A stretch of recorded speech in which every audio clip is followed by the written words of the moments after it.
It was dark when I opened my eyes, darker than I expected. I waited for them to adjust a little, patiently allowing them to observe the familiar shadows within my bedroom. But they did not.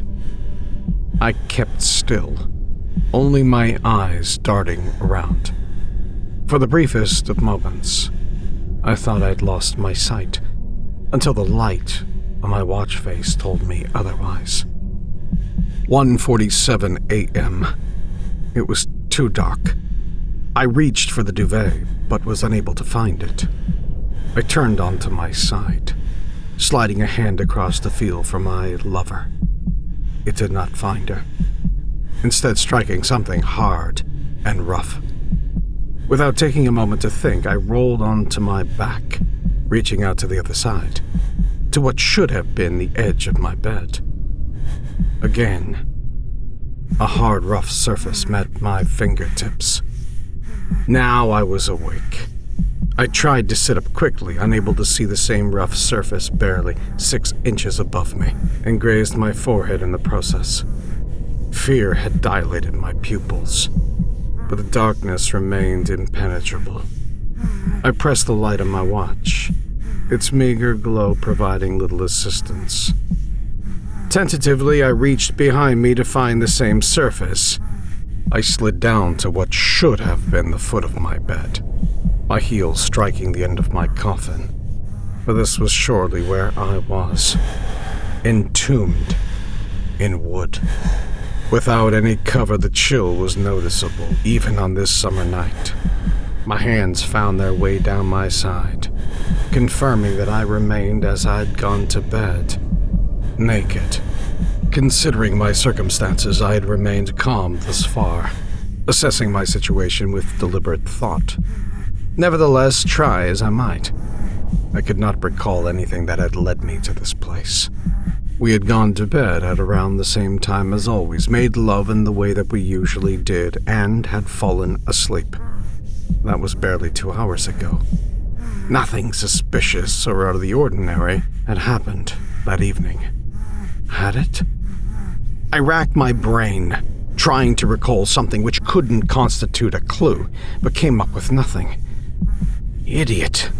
Perhaps trying to get out of here should be a priority. I could have been anywhere, and the late hour drastically reduced the chances of anybody passing by, no matter my location. Air was a commodity not to be wasted, and so, against my natural impulses, I resisted the urge to scream for help. I suppose I was still in a state of disbelief, hoping this would turn out to be a prank of some kind. Even though I could think of no one who would go to such extremes. Gently, I pressed my hand against the boards to my left and right, trying to detect a weakness, but found none. I had enough space to roll over, but not enough room to get my head to where my feet currently were. Knowing that my legs were far stronger than my arms, logic told me to kick at the end. And so I did. It felt like my only option, and I went at it hard, certain that my life may well depend on it. I cursed myself to refusing to wear bed socks, as the soles of my feet took in splinters and turned slippery with blood. Again and again, I kicked with as much force as I could.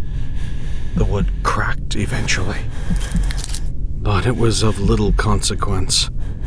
I remained unable to push the boards outward against the weight of the soil. My hope was that I was merely nailed into a box, disappeared as soon as I felt the damp earth on my toes. And I knew, without doubt, that I was buried. If I was to escape, then I would need to turn around, to be able to at least try to shovel the dirt with my hands. 6 feet of wet mud would weigh a lot, I assumed, and I saw a good chance that I would be crushed under this weight. It's either that or just wait to die. I have to find a way to turn myself around. The width of the box was greater than the height. It made sense to try to turn that way in a kind of forward roll maneuver. Tucking my knees up to my stomach as tightly as I could, I began to swivel my body around, My nakedness offered me no protection from the rough wood, which tore against my right side. As soon as my head hit one wall, I doubted it would be possible to get all the way around, certainly not without causing some serious damage to myself. Regret came flooding in as I thought about how I had neglected my body, cursing this ring of fat around my waist. Pulling my knees in with all the strength I could muster, I let out a yelp as the soles of my feet made contact with the left side of the box, forcing my scalp to push against the right. I was wedged there, rough surfaces at both extremities, tears welling in my eye. I breathed deeply, preparing for what I knew was going to be almost unbearable, and dragged my feet behind me. I could feel them slicing open, but the lubrication of blood made movement easier. As my feet moved, so did my head, sending a searing pain shooting across my scalp as I broke forth. Now face down, my head at the opening that my feet had made. Gently, I touched 2 fingers onto the top of my head. It felt wet, and I was sure that I had left hair behind, matted in the wood. My head hurt more than my feet, but my hands were still intact, and they were what I needed now. Dig, I told myself. It's the only choice. I fumbled in the dark with my hands, beginning to pull the dirt into the box. It moved easily, but was wet and heavy. I felt things crawling between my fingers, the creatures that dwell in the darkness. The earth did not fall in on me, and one handful at a time I managed to move it, trying as hard as I could to ignore the pain. I shoveled lumps one by one into the box, filling the space I left behind me. Only once did I stop, tempted to give in to the exhaustion, beginning to doubt which way was up and which way was down. I checked my watch. It had been almost an hour since I had awoken.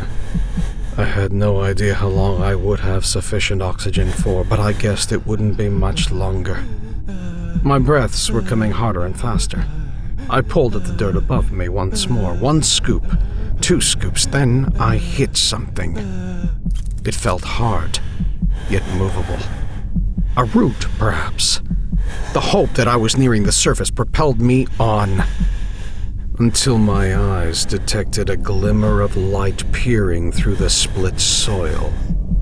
It was the top, and I was going to make it.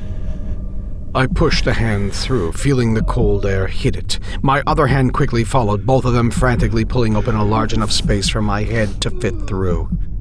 Fresh air rushed into my oxygen-starved lungs. My eyes adjusted to the moonlight, and I laughed. I was in agony. Not just in my scalp and my feet, but my entire naked body had been scraped and scratched during my ascent. It will heal. I just need to get home.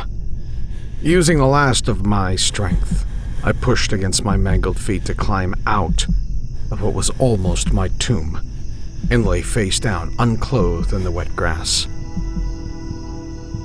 Holy shit! I heard, barely able to move my head.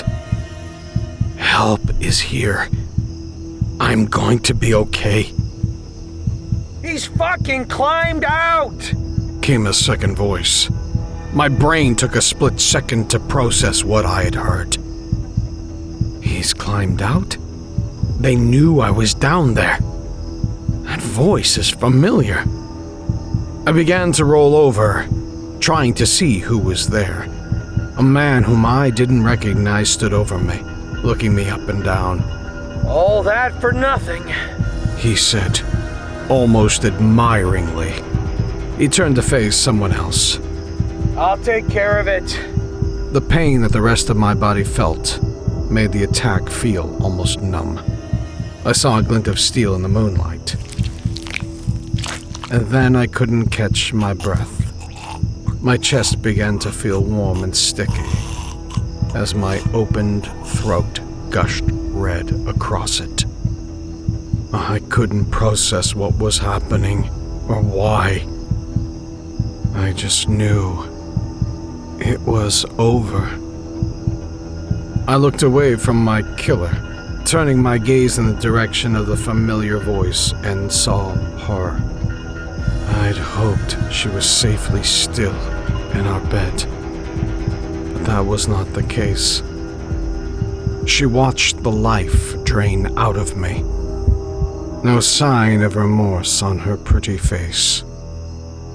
And I was gone before I could even guess at her motivation.